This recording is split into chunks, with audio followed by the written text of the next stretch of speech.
Hi, welcome to lessonswithtroy.com. I'm Troy Brenningmeyer. Well, in today's lesson, it's part 2 of my Take a Break series, solos for resonator guitar. And in this one, it's going to be really interesting because I'm choosing the key of F to do this one in. And the way that I'm doing it too is I'm giving you actually 2 different breaks in one video. The first break covers a solo that's based more on banjo rolls and what I would probably consider more of a modern sounding solo. And my other one is more of a classic sounding solo, and it doesn't use a capo. The first one uses a capo on your 3rd fret, but the other one you could or could not use a capo. You're not going to be using any open strings, so you know you could choose whether or not you want to use a capo or not. But it's real interesting, and this one comes with several backing tracks that you can practice along to, and it also comes with a tablature of each break. So we got a lot to learn, and let's go ahead and check out what these sound like. And the first one you're going to hear is the banjo style break, and then it'll move on to the classic sounding break. Okay, let's go ahead and check them out.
Okay, I wanted to talk a little bit about playing with a capo before we get going here. And before we start, I want to say that I'm in open G tuning, GBD tuning, from your 6th through your 1st string. And you need to have a capo for this lesson. If you don't have one, you know, this one I got at my local music store. It's a Beard capo. It's relatively inexpensive, and it's real useful in that in this particular way we're going to use it in this break. I have a lot of licks in the key of D that I play using open strings, right? And I have a video out, 36 licks in the key of D. Well, you can take any of those licks that you're playing with open strings, and you can use a capo to start playing in different keys. Okay, if you use just your open strings, and you play these kind of licks, and these kind of licks are prevalent in the part of this video, the first one with the banjo rolls, right? Well, if you use your capo and you want to play in different keys, you can just put it on your 1st fret, and that would be the key of E flat, all right? Because you're moving D up, it'd be either D sharp or E flat, and you normally call it E flat. Well, if you move it up to your 2nd fret, you can play those same licks, and now you're in the key of E. Well, what we're doing in this video is we're moving it up to our 3rd fret, and we're going to be in the key of F. So all these open position D licks that I'm going to show you are perfect in moving in and out of different keys. You can move it up one more and be in a weird key G flat, Now, I don't normally play my capo higher than the 4th fret. It seems like if I'm going to play in the key of C, a lot of times I'll just use my open strings. Okay, so let's move it back here to our 3rd fret. We're going to get in tune here. I'm going to use my tuner to make sure I'm in tune. Okay, that's pretty accurate there. Now, if you look here, you can kind of see what I see. It looks like the capo is a little bit behind the fret. Well, that's more of an optical illusion than anything else. If you look straight down on the capo, it's pretty much right over the fret.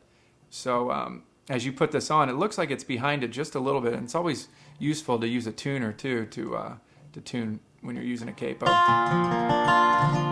So there we go. Let's go ahead and get started then with this first one with the banjo-inspired break. Okay, since we are playing with a capo, I went ahead and shifted my numbers up. Okay, so that what would be 3 here is now going to be 0, and then this will be fret 1, fret 2, 3, 4, 5, and 6, and so on. And I just kind of ended at fret 6 because I don't really go up even higher than fret 5 with this first break.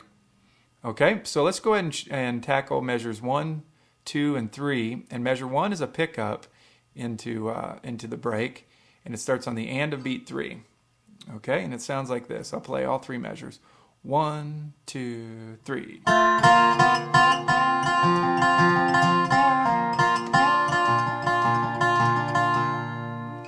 Try it again. 1, 2, 3.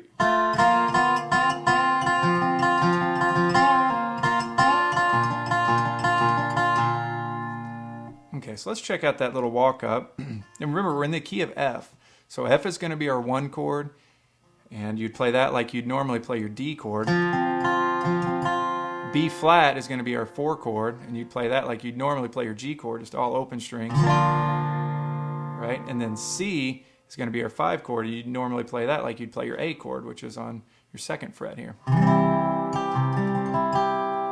Now remember, all these frets are relative to where the capo is. Okay, so this walk up starts on fret 4, and you're going to drone out that first string on all 3 of these hits. 4.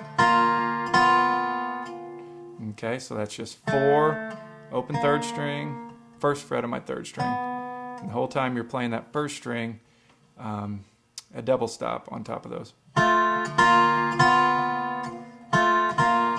So that walks us right into our 1 chord there, which is our F chord. Okay, so in measure 2, you started off by doing this quick slide. And that's just sliding from fret 1 to fret 2 while droning out this 1st string. Now you're going to do this nice forward banjo roll. Sounds like this. Let me play it again. That's just open 1st string, 4th string, 3rd string, 1st string. And then repeat 4, 3, 1, 4, and then you do this little leg. You can either start on fret 3 and slide down to fret 2, pull it off to 0, or start on fret 2 and do a real quick ghosted slide. Just like that. Sliding from, droning out this 1st string too on your 1st hit. Sliding from fret 2 to fret 3, back down to fret 2, pulling off to 0. That's one way of doing it, or you can just start the way I have it written, which is start on fret 3, and slide down to fret 2, pull up to 0. Okay, so let's play both those measures together, the walk up into it.